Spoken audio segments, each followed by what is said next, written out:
Allah is my heart's speech. Your mercy is what I beseech.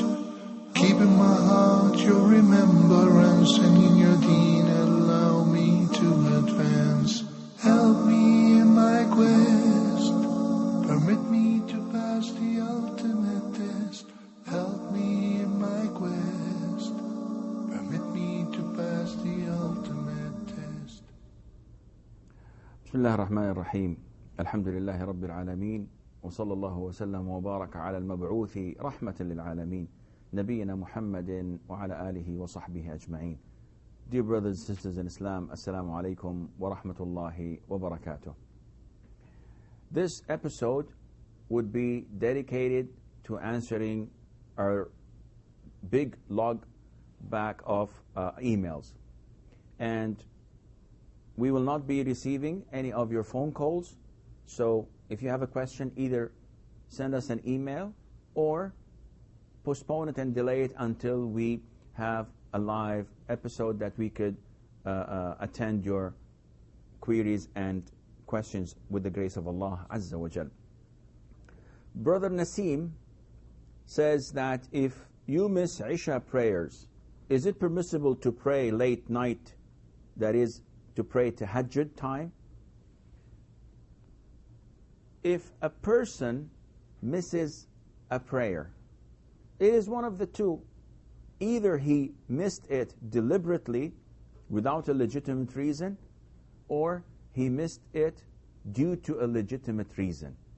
And let's look at the two cases. If a person skips Isha until the middle of the night is over, this means that his making up for Isha would not be legitimate and it would not be accepted. Why is that? Because the Prophet said alayhi salatu wasalam, in an authentic hadith, whenever one of you oversleeps over a prayer or forgets it, he must pray it as soon as he remembers it. And why is that? The Prophet says there is no expiation except that, and that is praying it as soon as you remember it or as soon as you wake up. No expiation. The man who forgets it did not do anything wrong. This is not in his ability, and that is why Allah says, رَبَّنَا لَا تُؤَخِذْنَا إِن نَسِينَا وَأَخْطَأْنَا. Do not burden us if we forget or make a mistake. And Allah said, I would do that. So if someone forgets something, he's not held accountable. And if someone oversleeps over prayer, he's not held accountable, because sleeping is not something in your control. You overslept. The Prophet saying that there is no expiation except praying it once you remember it means that if you leave or postpone or delay or miss a prayer for other than these two reasons, sleeping or forgetting, then you are sinful and you cannot pray and you cannot make up for these days missed. And it's very simple. And this is the choice of Sheikh al-Islam bin Taymiyyah, may Allah be pleased with him. It's like someone coming for Hajj. And we know that Hajj is Arafah. The biggest pillar of Hajj is standing at Mount Arafah. And it is on the 9th day of the Hijjah. So if someone intending to perform Hajj, he leaves his home, he travels by airplane on time, but then something wrong happens, they land in a different country, the aircraft is not suitable for flying, the journey is delayed for a day or two for technicalities, he comes to Saudi Arabia and there's a problem with his visa, he's being held for a couple of days, and before he knows it, it's the 11th day of the Hijjah, 2 days after Arafah. And the guy takes a cab, takes a car, and goes to Arafah on the 11th day, after Eid, and he stands there in Arafah. What are you doing, bro? He says, I'm performing Hajj. I said, yeah, but today is the 11th, and there's no one in Mount Arafah to stand with you. He said, yeah, I know, I missed it. But I had legitimate reasons, you know, my plane had this and that, and I was held at customs and so on. So now I'm making it up. would anyone say that this is permissible? The answer is definitely not, because Hajj is prescribed on this particular time, the 9th of Dhul Hijjah, and you missed it, so you missed the whole Hajj. Likewise, if you're supposed to pray Isha between this time and this time, and you missed it deliberately, you cannot make it up. Even if you pray and make it up, it would not be accepted. It would not help you. Therefore, if you miss a prayer deliberately without a legitimate reason, you cannot make this up. But if you oversleep, if you forget, you are working and you're doing something, this happens a lot with us, those who are used to praying in the masjid. Sometimes we go after Asr with the family off-roading or camping outside the skirts of the city. When we go, we pray Asr there, we pray Maghrib, and just after Maghrib, we head back to the city. The drive is about an hour. So we miss Isha prayer because we are driving back home. We reach home after Isha has finished. We take our luggage, we take our stuff, we clean the car, we have a shower, we clean ourselves. And it happens to me a lot that I just sit and forget about Isha until it's 12 o'clock, 1 o'clock a.m. And then it strikes me, subhanAllah, I didn't pray Isha. Why? Because I'm used to praying Isha in the masjid. So once I miss it, it's gone, as if it's a system. In this case, I'm not sinful. I can make wudu and pray Isha, even if it is after midnight, even if it's the following day or even a week later. Once I remember, I have to pray it immediately.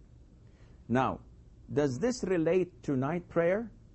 Meaning that if I deliberately did not pray Isha until its time was out, and as a bit of information, a lot of the Muslims think that Isha time is over when Fajr is due. This is wrong.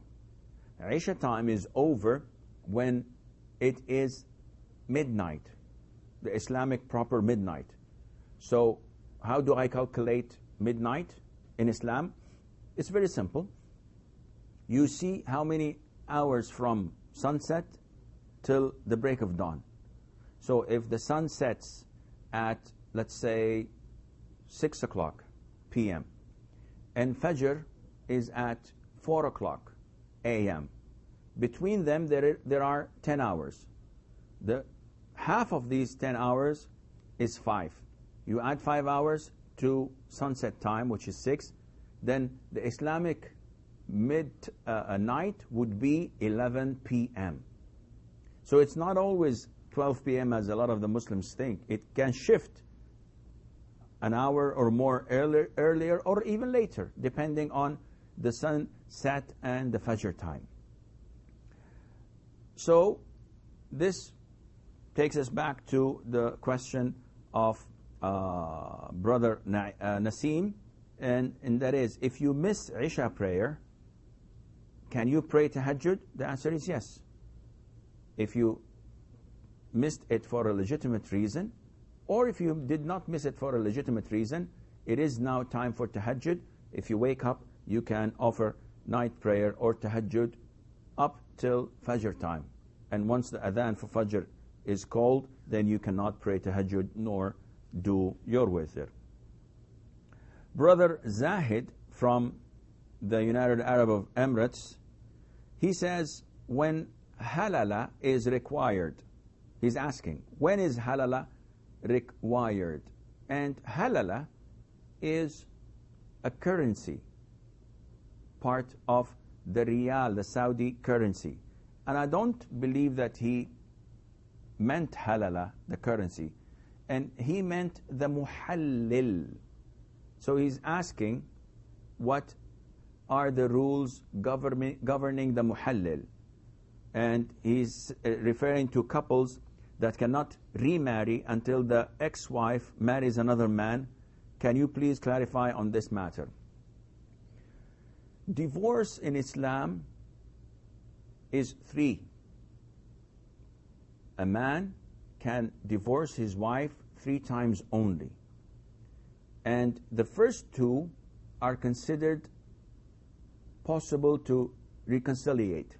So you can reconcile with your wife if you divorced her for the first time, and she becomes your wife again. It's no problem as long as you reconcile with her in the iddah time, which is the waiting period prescribed in the Quran after a divorce takes place.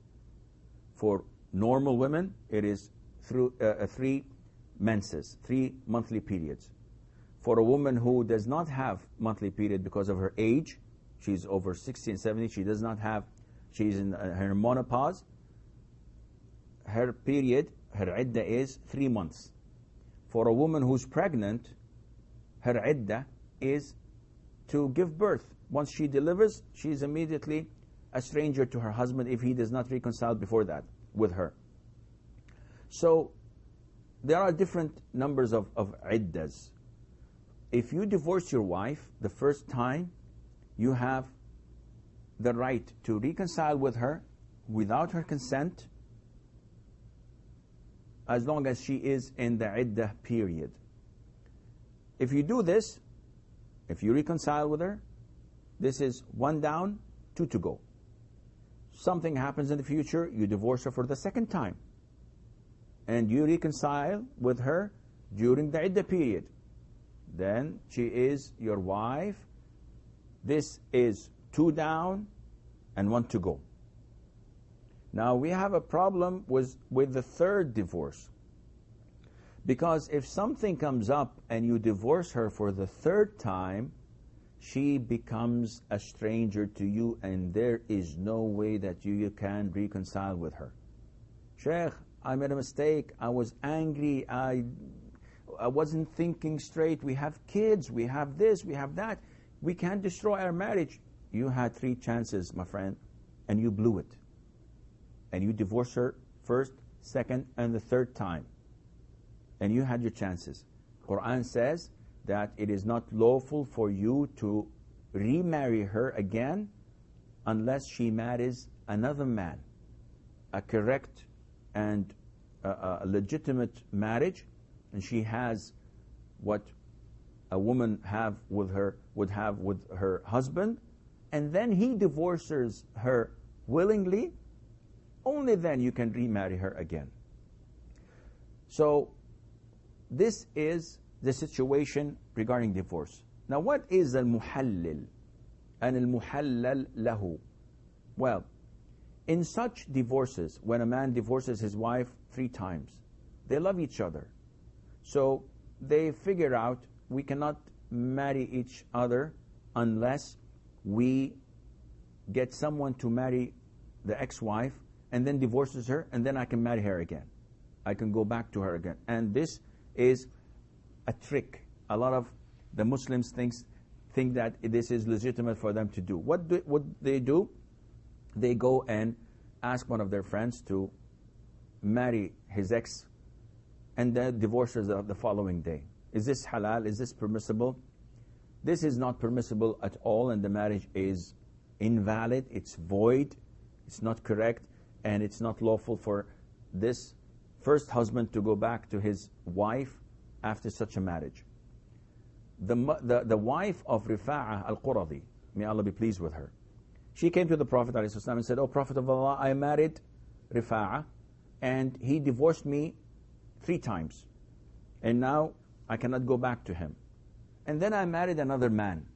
Can I, after having the divorce, go back to Rifa'ah?" The Prophet smiled and said, "No, until you have intercourse with the second man." Just the contract itself with the second husband does not, after divorcing her, permit her to marry the first husband. It has to be a legitimate and correct marriage with all the consequences of such a marriage, and that is to have intimacy and intercourse with the wife. Now, what happens if I divorced my wife 3 times and I went to some of my friends and said, "Listen, why not marry my ex and, have fun, stay with her for a week or 2, divorce her, and then I go back to her"? Is this acceptable? This is inshallah what we will find after the break. So stay tuned.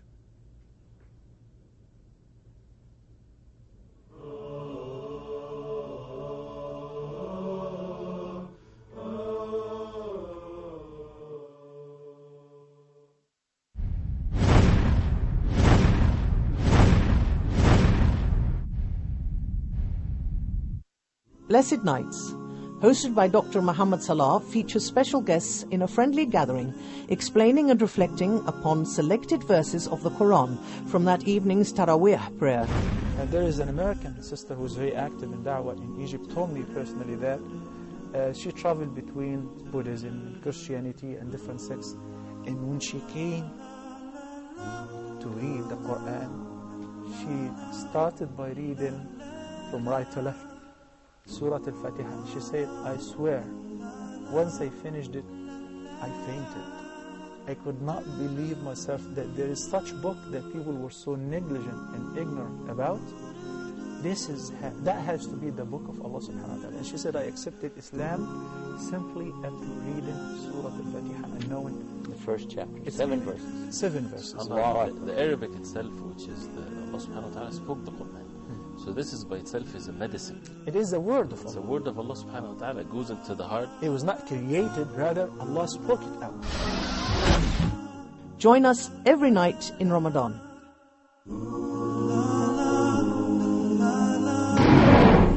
May Allah bless you and your family in this holy month of Ramadan.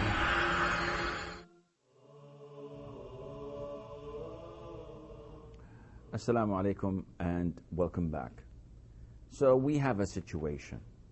I divorced my wife 3 times and I cannot reconcile with her. I cannot remarry her again because the Quran tells me that she has to marry another man. And I want to go back to my wife, but this is a punishment from Allah so that people would not misuse divorce as if it's a toy that they just cast here and there. So what would I do? Well, I came with this devious plan. I went to a friend and I said, listen, why not marry my ex and after a week or 2 divorce her and then we can reconcile and remarry again. And he does this. And he marries my wife, my ex, and then he divorces her. And then I could get married to her. Is this permissible? The Prophet said, alayhi salatu salam, those who do this, that is my friend, is cursed by Allah. And those who it's done for, and that is me, is also cursed by Allah. لَعَنَ اللَّهُ الْمُحَلِّلَ وَالْمُحَلَّلُ لَهُ. So it is cursed by Allah Azza wa Jal. It is not something to be taken lightly. So, if my intention as the first husband to get my ex back, this makes the marriage invalid. And if my friend's intention is the same, even if I'm not cooperating or even if I don't know about this, if he's doing it from his own, I divorced my wife 3 times and now we're strangers. I can't marry her until someone else marries her. And a friend of mine felt sorry for me and he said to himself, well, this is what I'll do. I'll propose to her, I'll marry her for a month and then divorce her so that they can go back to each other. And I'm doing them a favor. The woman doesn't know and the first husband doesn't know. Is this permissible? Scholars say no, because his intention is completely forbidden and he's cursed. But if the first husband doesn't know, it's the second husband who's cursed and the first husband has no sin in that. Okay, what about if the woman knows and the first and the second husband do not have any such intention? This is permissible. If a woman marries another man without any agreement between the first husband and the second husband and not having any intention of divorcing or so, and she herself is intending that, like the case of the wife of Rifa'ah al-Quradi, may Allah be pleased with her. She had this intention when she agreed to marry the second husband. The Prophet ﷺ did not blame her for that, but he told her that it has to be a correct and complete marriage, the full package, and not until you have intercourse with him that you can go back to your first husband. So the first and second husband have no idea about her intention. And both were legitimate marriages. So if she knows about it, if she intends it, this is no problem. If her guardian, her father, knows about it, this is no problem. The problem is with the first husband and the second husband collaborating, or one of them having this intention, and this is haram. I hope this addresses the issue a little bit more. Alina from Pakistan says that I'm an asthmatic and I need to know if the use of inhalers, and she writes the brands, is allowed during fasting, Ramadan or otherwise. And the answer comes to us from the Permanent Committee of IFTA, and they say that the inhalers are not considered to be food or drink because it does not go to the stomach. It is something that people with asthmas, may Allah Azza wa Jal cure them and restore their health to them and make it easy upon them all. They use these inhalers to be able to breathe. So what they do is they inhale it. So it is not form of food, and it's not a form of drink, and it's not something that they find their desires in. And therefore, it does not affect the fasting at all. Her second question is that on the ruling of breaking nafil fasting, is this allowed? So I have the habit of fasting Mondays and Thursdays. And I started fasting this Monday, and all of a sudden I thought that I have something to do, or someone invited me to a very delicious meal, and I just want to eat it.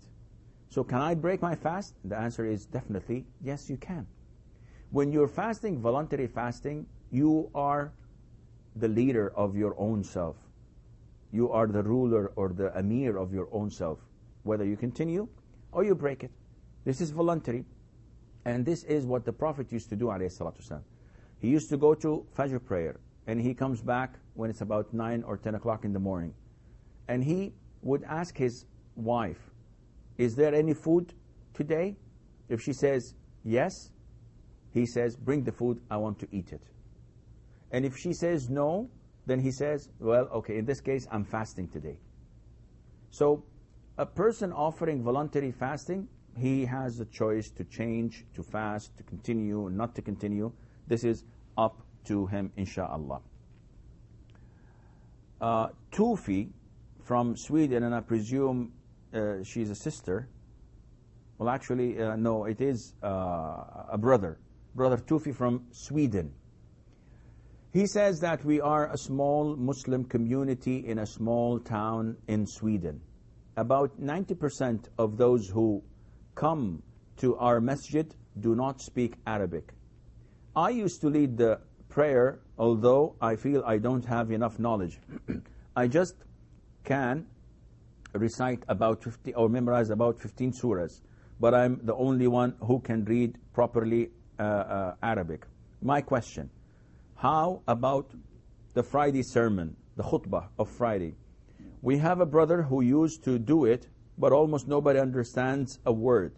I used to stand up between the two khutbah and do a translation in Swedish. Is it right, or is it the right thing to do? Or do we have to do the first one in Arabic and the second one in Swedish? First of all, if you are the only one capable of reciting the Quran in proper Arabic, it is a must. It is mandatory for you to lead the prayer. It is not permissible for someone who's non-Arab and does not speak Arabic or does not know how to say the Arabic words. It is not permissible for him to lead the prayer in your presence because he would not be able to recite the Fatiha or the surahs properly. He would twist the letters, and this is not permissible in Quran, and it's not permissible in Salah when there is someone who is capable of doing this properly. Therefore, you have to lead the prayer. Now, regarding the khutbah, regarding the Friday sermon, scholars have different opinions. Some of them say that it has to be in Arabic from the beginning to the end.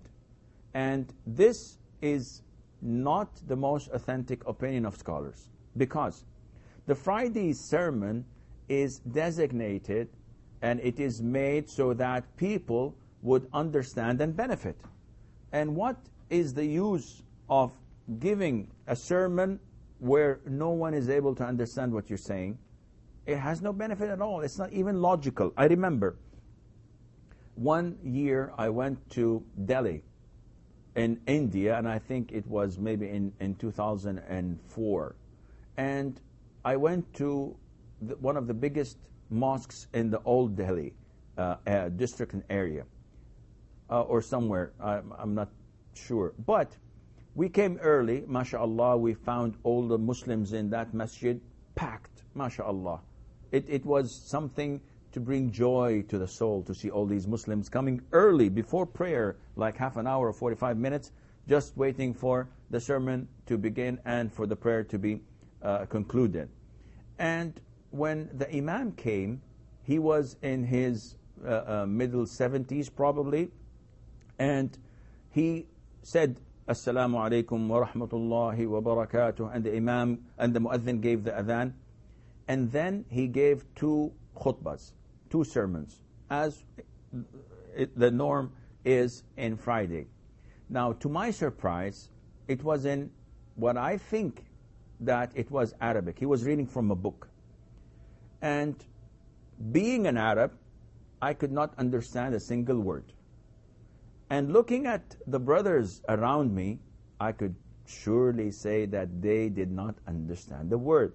So the only person on that Friday in that masjid who understood what was going on probably was the Imam who was reading the book. And I hope, for his sake, that he understood what he had said. So after leaving the masjid, I came to think, and this is not logical. All these hundreds of thousands, all these millions of Muslims praying and attending the Friday congregation and unable to understand a word. What's the benefit of attending a prayer then?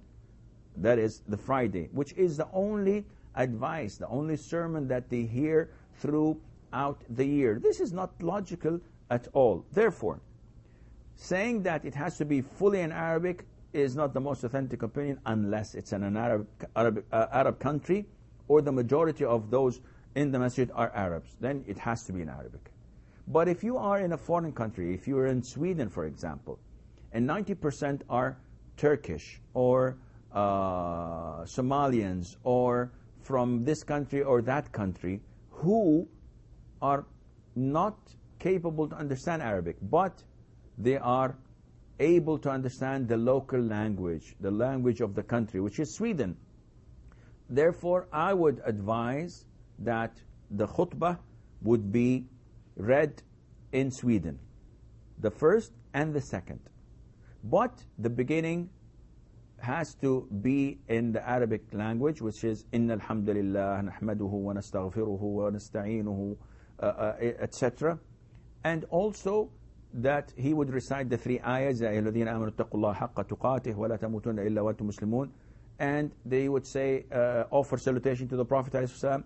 All of this combined would be considered to be the prerequisites for a khutbah in Arabic, and it's been said. The rest can all be in Swedish or in any other language, and Allah Azza wa Jal knows best. I believe we have a break. Stay tuned, and inshallah we will be right back.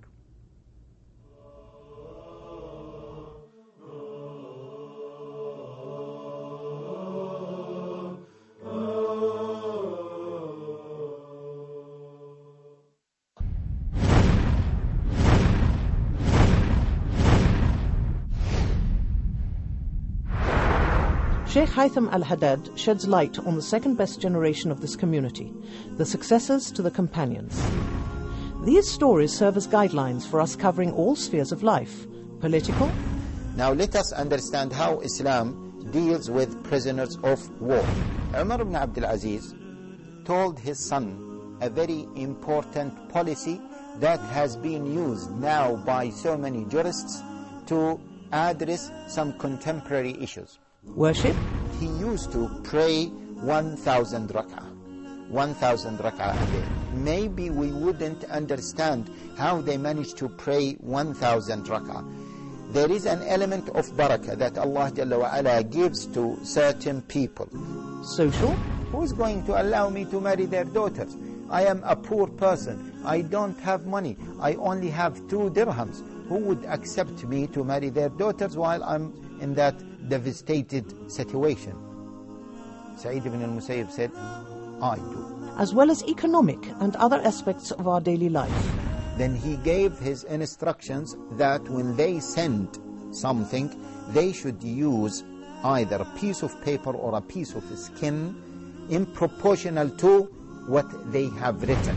Do you want to call this as caring about the environment? Do you want to take to consider this as a matter of worrying about the wealth of Muslims? Don't miss out on Second Best, airing on Huda TV.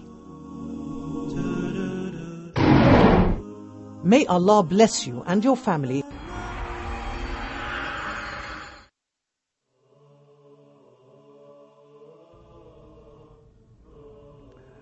Assalamu alaikum and welcome back. Brother Tufi's second question, and he's from Sweden. He says that when our khatib, our orator, is not available for Friday and nobody is capable of delivering the khutbah, I feel I have to do it myself and my knowledge is very limited. Should I continue? Now, a lot of the times, shaitan, the devil, puts hurdles and obstacles in our way. And the easiest thing to do is that you're not qualified. That you shouldn't do this because you're not a pious or righteous person. Or you have a lot of sins. Or you have a lot of shortcomings. So don't give da'wah. Don't lead prayers. Don't advise others. Even if things are crystal clear in front of you. Why aren't you forbidding this person from drinking alcohol in your presence? He says, Wallahi, ya Sheikh, I have a problem. I smoke, and I don't pray on time, and I miss a prayer or two in the masjid, so I'm not fit to advise him. Subhanallah. Who is fit? In this category, the only person who's fit is the Prophet ﷺ. He is the perfect human being.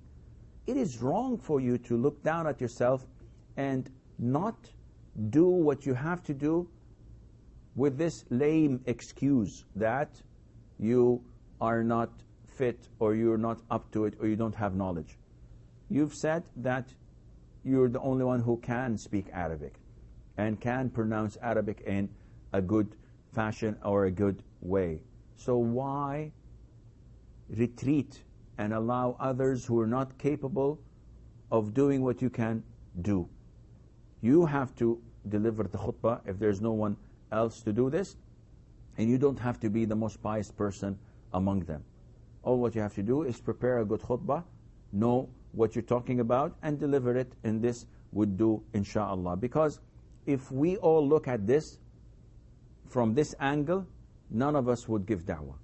Do you think all the scholars or all the da'is or all of us are fit to give da'wah? Or we are so pious and righteous that, mashallah, we are the cream of the society? No.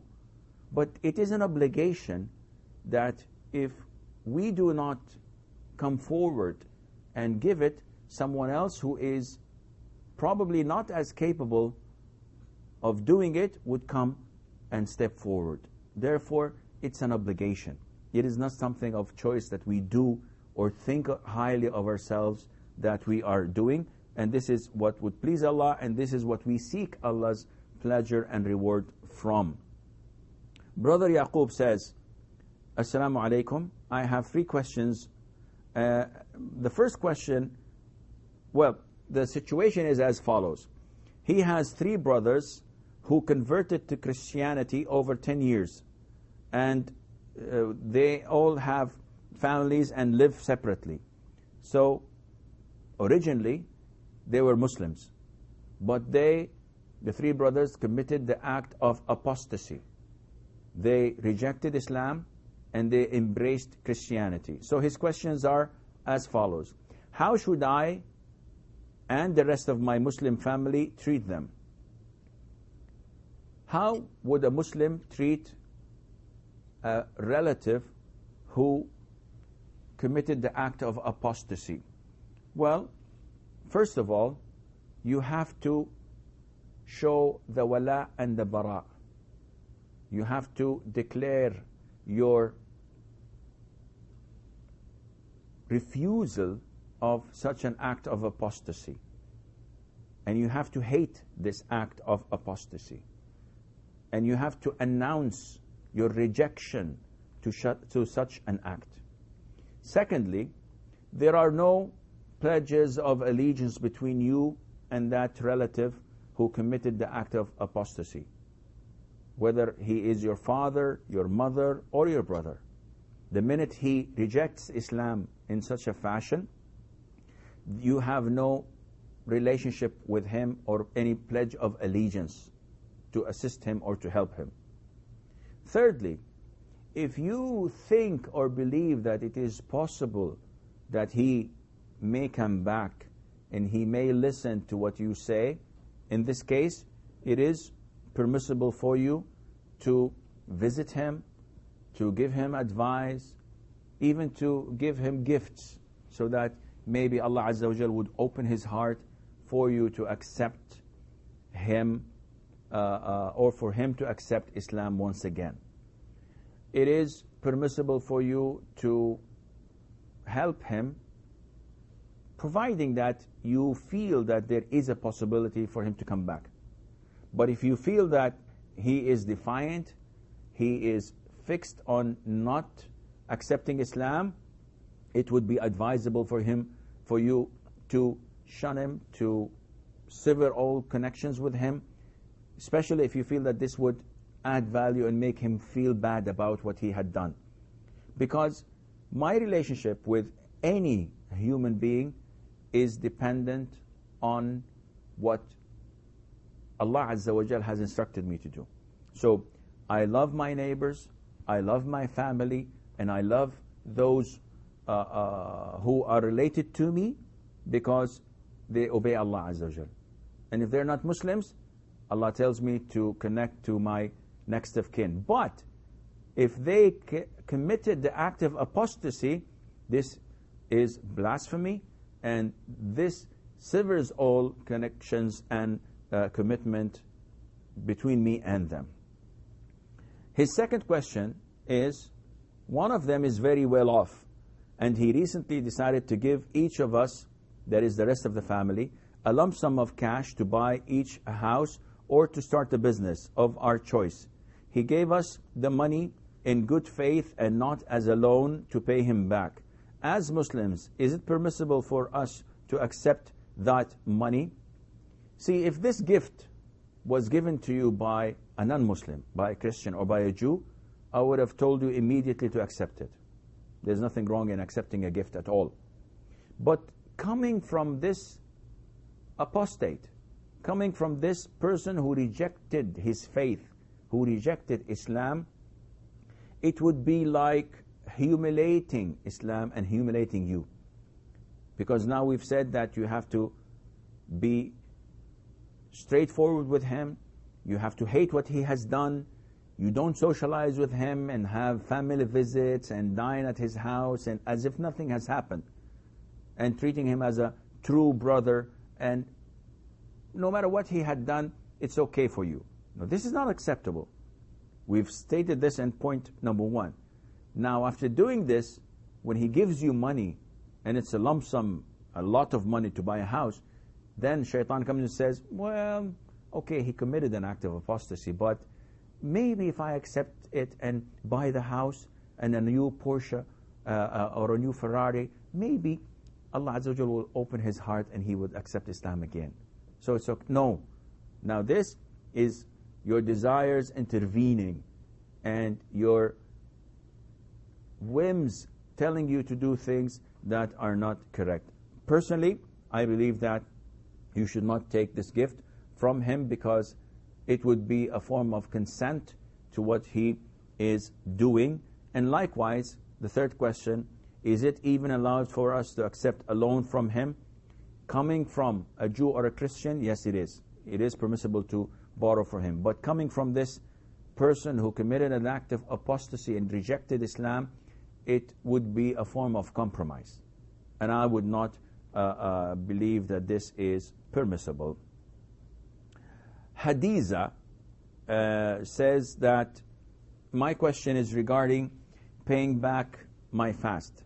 She's pregnant for the second baby, and Ramadan is approaching. How do I make up for the fast that I missed? Do I feed a miskin? Do I feed a poor person for each day during or after Ramadan? Or do I fast for the missed days after Ramadan?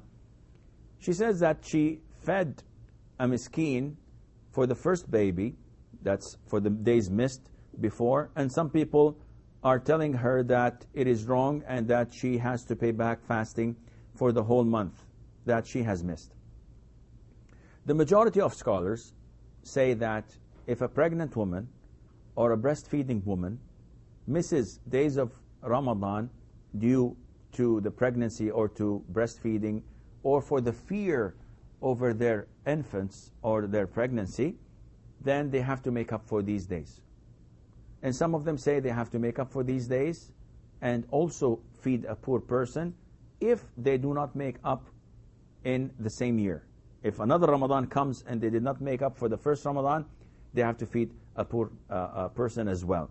And the authentic opinion, the most authentic opinion is that no, there is no feeding, none whatsoever.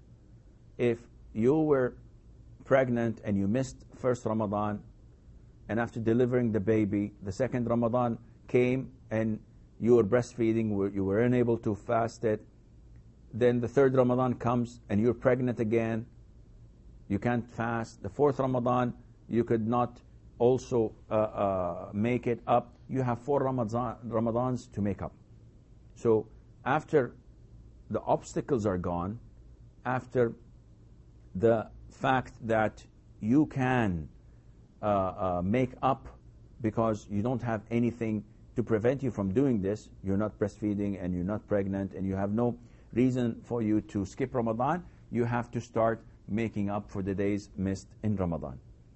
And you can do this in winter, you can do this when the day is short, you can do this and not necessarily in a row. You can make it one day and skip one day, or you can do it on Thursdays and Mondays, but you have to make up for the days missed. And the opinion of feeding a poor person for every day that was missed and not making it up is not a strong opinion of scholars. Brother Ibrahim, and he's from South Africa, says that why is Allah referring himself as we in the Quran? In the Quran, if you read it, there are different usages of the pronoun. So sometimes Allah Azza wa Jal refers to himself as I, and sometimes Allah refers to himself as we. So what's the significance and why is this taking place? This, inshallah, what we will find out after the break, so stay tuned.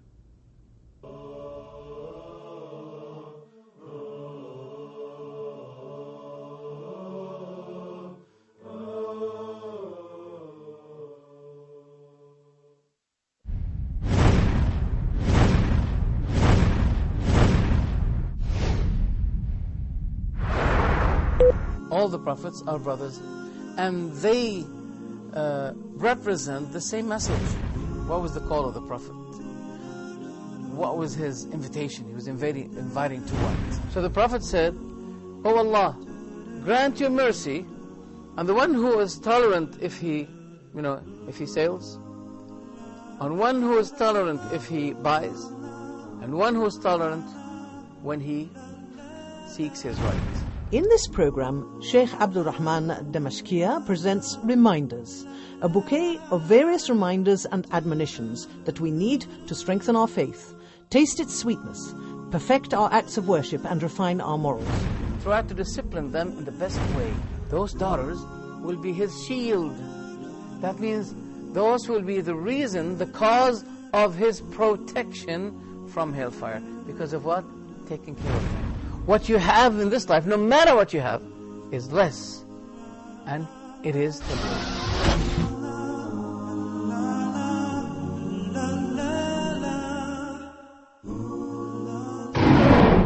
Huda TV wishes you and your family a spiritual and rewarding Ramadan.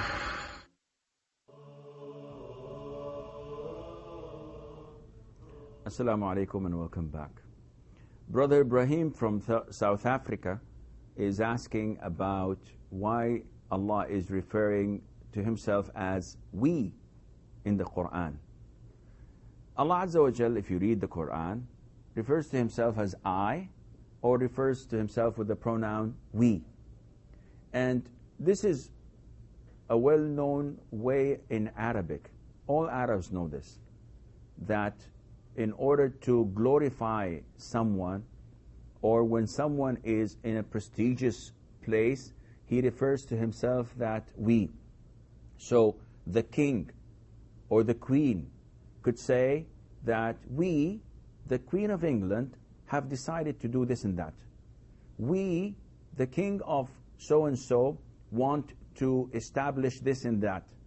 So when he says we as a king, he's not referring to the government, he's not referring to his family, he is referring to himself as the king. And Allah Azza wa Jal is the only one worthy of being glorified and being praised, subhanahu wa ta'ala. So when Allah talks about himself that we have revealed the dhikr and we are the protectors of it, this is referring to Allah as the only provider for humanity, Allah Azza wa Jal, the only creator of humanity, Allah Azza wa Jal, the only sustainer for all this universe. Brother Tajuddin has a question. And he says that that he has his money in a saving account in a bank, and he receives interest from it. Currently, he is taking the interest amount from the bank and giving it to the poor without expecting reward from Allah. Is this allowed or not? Please advise. If you go to a bank, usually, according to what I know, you have the choice of having a current account or a savings account. A current account is an account that they give you a checkbook and you deposit the money, you withdraw the money whenever you want, as much as you want, and they don't give you any interest on it. A saving account is different. It's an agreement between you and the bank that you save a certain amount of money, and they would invest this money in their business or in any fashion they see fit, and they would give you a fixed interest, 1%, 2%, 5%, depending on what they generate or what they agree with you. If this is the case, if the bank has these two accounts and you choose a saving account, this means that you are dealing in riba. This means that you have committed a major sin, because the choice was yours. You're the one who chose to open this bank account knowing that they will give you interest, while you had the choice to open a current account with no interest. So you wouldn't be dealing in riba if you opened a current account, but you chose not to. In this case, it is sinful for you to have this bank account. And the interest you're getting, definitely it would be logical that you give it away to the poor as a form of cleansing your money, but you will not be rewarded for that. And this would not exempt you from the punishment, because you chose this. and you decided to deal in riba. Now, the second scenario is a different one, and that is when you open a saving account because there isn't any other account. There are certain countries and certain banks that don't have a current account, or they merge the two. It is a current account, but at the same time they deposit or they give you interest on the money you have in their banks, whether you like it or not. So if this is the scenario, if this is the bank that does not give you the room or the opportunity to open a current account, in this case, what you're doing is right. You take the interest and you dispose of it in means that are permissible as a form of cleansing your money, not as a form of getting closer to Allah or seeking the thawab or the reward from Allah the Almighty. Now, having said that, I know that there are some scholars that would say if it is an interest-based bank, a traditional and conventional bank, I know that whatever I deposit with them, they will deal in riba with it. They will lend it to people and they will get interest from them. So if I decide to open a current account, it would be as if I'm saying to them, keep the interest for yourself, and this would add to their wealth and would make them stronger and richer. That is why I'm opening a saving account, so that I would deprive them from this interest and I would utilize it in the goodness of humanity. At the first glance, this is a very noble cause. But if you analyze it Islamically, at the end of the day, on the day of judgment, when you come and stand in front of Allah Azza wa Jal, and Allah is questioning you, my slave, my servant, why did you open a saving account and charged interest for that? What would your answer be? Would you say, oh Allah, I took the interest, I dealt in riba, but I paid the money for the poor and the needy? This does not change the fact that you dealt in riba, that your transactions were haram, which Allah forbade you from doing. Therefore, your noble cause is not going to help you because you did something wrong. It's like someone saying that I have a noble cause of calling this beautiful lady to Islam. She's not a Muslim, so I will invite her for dinner and we will have this chat together for 3-4 hours, maybe go to a nightclub, but only for the sake of Allah. I'm doing this so that I call her for Islam. This is a noble cause, but the method being used is haram. It's forbidden for you to do this, to chat, to socialize, to do all of these acts, even if you have a noble cause. It has to be in accordance with the Quran and Sunnah. And that is why in numerous places in the Quran, Allah says that those who believe and do righteous deeds. You can believe and have a noble cause, but if the methods used are not proper and not in accordance with the Quran and Sunnah, you would be sinful for doing this. Mamasa sent us this email, and she says that I want to ask if it is haram for a sister to go to the hospital for checkup to see what problems her private parts might be having. This is because she believes that something is not right. So it is permissible to go to a doctor to have her check on her and look at her awra for such a reason? Well, the answer is, if she feels that there is something wrong, though it is not painful, though there is nothing that can be disturbing, but she feels that there is something wrong, it is permissible for her to go to the doctor and ask the doctor to check her and fix what needs to be fixed, or at least to give her the answer that she has nothing wrong with her, inshallah. Ashma says that I want to ask if I can dye my hair color to fashion shades. This is first question. And dyeing the hair is permissible, providing a person does not dye his hair or her hair in black. We must avoid the color black. This is not permissible in Islam, to dye our hair in black. So you can dye your hair in any suitable color you wish, whether it's gray, it's dark brown, it's blonde, yellow. This is permissible. And providing that you do not imitate the disbelievers.